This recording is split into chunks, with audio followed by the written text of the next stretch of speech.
What if you could see the emotional weather in a room? I don't mean just guessing if someone's having a bad day. I mean actually seeing it. Imagine walking into your office and noticing a low-pressure system of anxiety forming over the marketing team's desks, or seeing a bright, warm front of pure joy spreading from the corner where your friend just got engaged. What if feelings like happiness, tension, and grief were as visible and predictable as sunshine or a coming storm?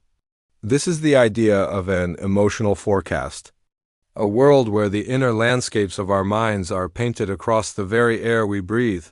It sounds like science fiction, but the connection between our feelings and the actual weather is already very real. Think about it.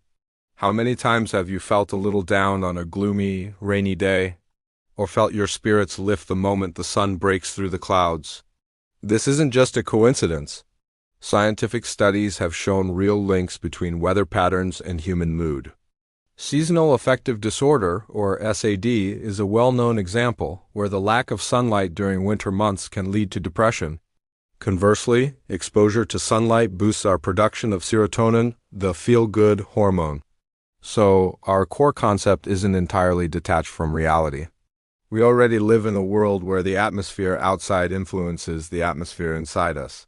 Now let's take that a step further. What would this emotional weather actually look like? Let's decode the forecast. Imagine joy.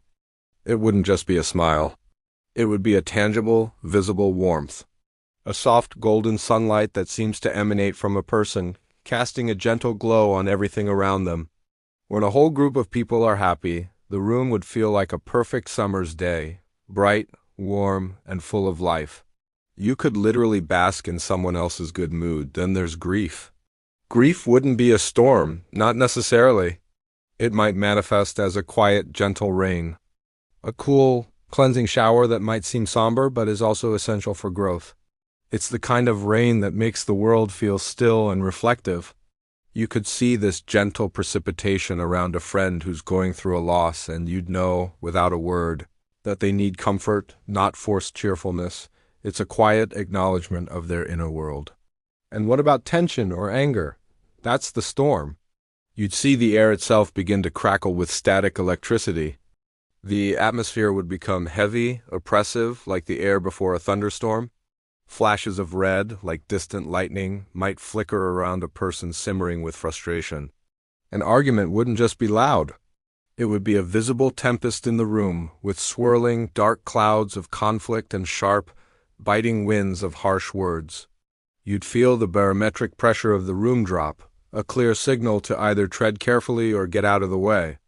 Now let's zoom out and think about the societal impact. How would this technology, this ability to see emotional weather, change everything?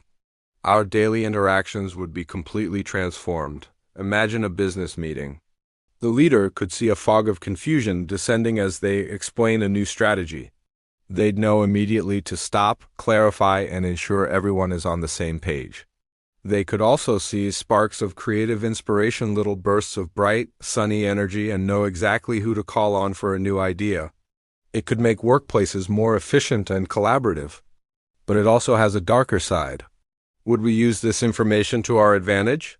Would a salesperson target the person radiating the most optimistic, sunny disposition, knowing they're more likely to buy? Would managers promote employees who constantly project an emotional high-pressure system of productivity, even if it's forced?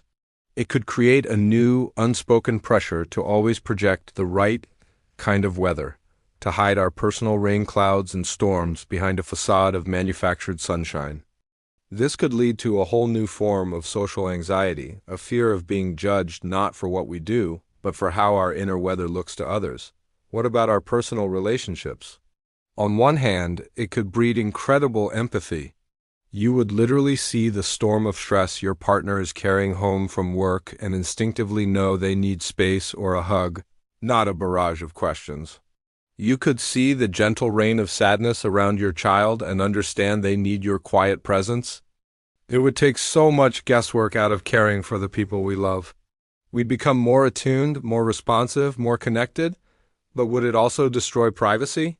Our inner worlds are, for many of us, our last private sanctuary. Do we really want our every flicker of annoyance, our every wave of sadness to be on public display? It could lead to a world where we feel constantly exposed, our emotional authenticity weaponized against us. I saw you had a flash of anger when I said that, someone might say. So you must not really agree with me. Our transient feelings could be treated as permanent truths, leading to constant misunderstandings and a feeling of being emotionally naked in a world that is always kind. Let's consider the therapeutic applications, because this is where the emotional forecast could be truly revolutionary. For centuries, we've been taught to fight or suppress our negative emotions. We see anxiety as an enemy to be conquered, sadness as a weakness to be hidden. But what if we saw them as weather? We don't get angry at the sky for raining. We don't try to fight a thunderstorm, we accept it. We know it's a temporary state, that the sun will eventually come out again. This is a core principle of many modern therapies, like acceptance and commitment therapy. It's about accepting our feelings as natural, transient events that pass through us, rather than defining who we are. An emotional forecast would make this metaphor literal. A therapist could help a client observe their internal weather patterns. I see you've had a lot of stormy anxiety this week, but look, there were also periods of calm, clear skies. The storm isn't permanent. It would help us detach from our emotions, to see them as something we experience, not something we are. People struggling with depression could see their persistent low-pressure system not as a personal failure, but as a meteorological pattern that can be understood and, with the right tools, navigated.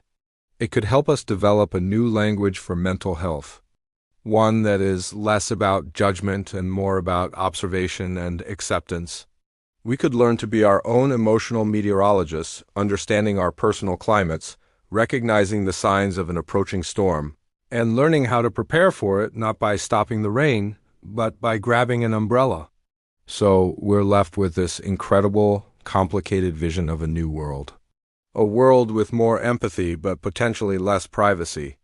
A world with more self-awareness but also new pressures to perform emotionally. A world where our inner lives are as plain to see as the sky above us. It holds the promise of deeper connection and understanding, but it also carries the risk of new forms of judgment and control. And this brings us to the final, most important question. If you had the choice, if this technology existed right now, would you switch it on? Would you really want to see the emotional weather of everyone around you? Then perhaps more importantly, would you want them to see yours? Think about it. Would seeing it all, the hidden grief, the simmering anger, the secret joys, truly make us better? Or would we long for the days when we could just look at someone's face and wonder? Thanks for watching. If you enjoyed this thought experiment, hit that like button and subscribe for more content that explores the fascinating intersections of technology, psychology, and what it means to be human. See you next time.